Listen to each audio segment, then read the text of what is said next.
Hi hello नमस्कार।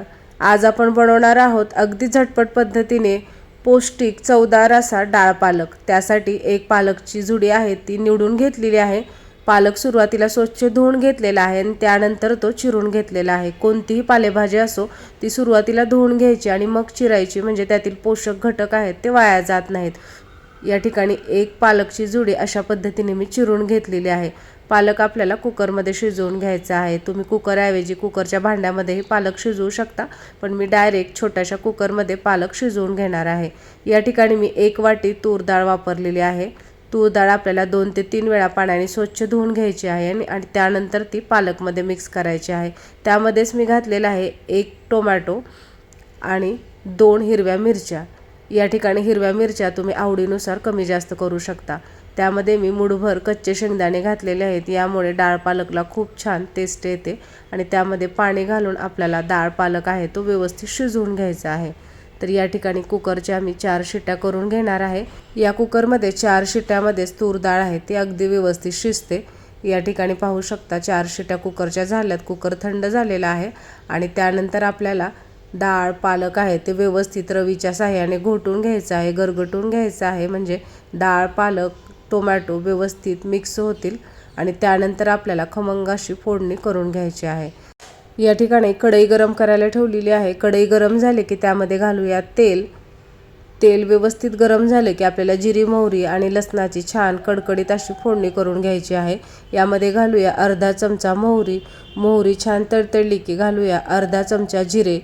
जिरे सुद्धा व्यवस्थित फुलले की त्यामध्ये आपल्याला घालायचं आहे लसूण। या ठिकाणी मी 5-6 लसणाच्या पाकळ्या आहेत त्या व्यवस्थित ठेचून घेतलेल्या आहेत आणि लसणामुळे खूप छान खमंग अशी चव येते डाळ पालकला, त्यामुळे 5 ते 6 लसणाच्या पाकळ्या वापरायच्या। लसूण छान लालसर झाला की त्यामध्ये आपल्याला घालायचा आहे कढीपत्ता। कढीपत्ता सुद्धा तेलामध्ये व्यवस्थित परतू द्यायचा। यामध्ये घालूया चिमूटभर हिंग। या फोडणीमध्येच आपल्याला आता घालायचे आहेत 2 लाल सुक्या मिरच्या। या पद्धतीने आपण मिरच्या घातल्यानंतर व्यवस्थित हलवून घ्यायचं आहेत, म्हणजे मिरच्या आहेत त्या व्यवस्थित फ्राय होतील। या मिरच्या घालणे पूर्णतः ऑप्शनल आहे, तुम्हाला आवडत नसतील तर तुम्ही स्किप करू शकता।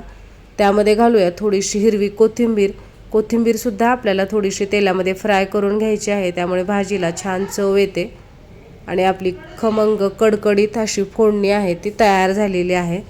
कोणत्याही भाजीची फोडणी जेवढी खमंग असते तेवढीच त्या भाजीची चव सुद्धा चांगली लागते।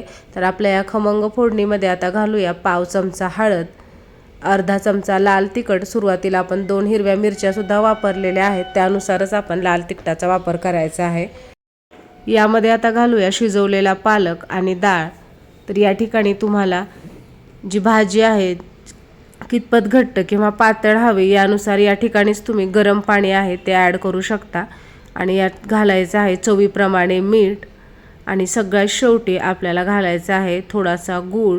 गुळामुळे अतिशय छान चव येते भाजीला। टोमॅटोचा आंबटपणा आणि गुळाचा गोडवा यामुळे डाळ पालकची टेस्ट आहे ती वाढते आणि अगदी झटपट आपली डाळ पालकची भाजी आहे ती तयार झालेली आहे। ही भाजी आपण भातासोबत खाऊ शकतो, चपातीसोबत, भाकरीसोबत खाऊ शकतो। भातासोबत तर या भाजीची चव अप्रतिम लागते। तुम्हाला जर आजची ही सिंपल अशी रेसिपी आवडली असेल तर लाईक करा, शेअर करा आणि अशाच रेसिपी पाहण्यासाठी आपल्या चॅनलला सबस्क्राईब करा।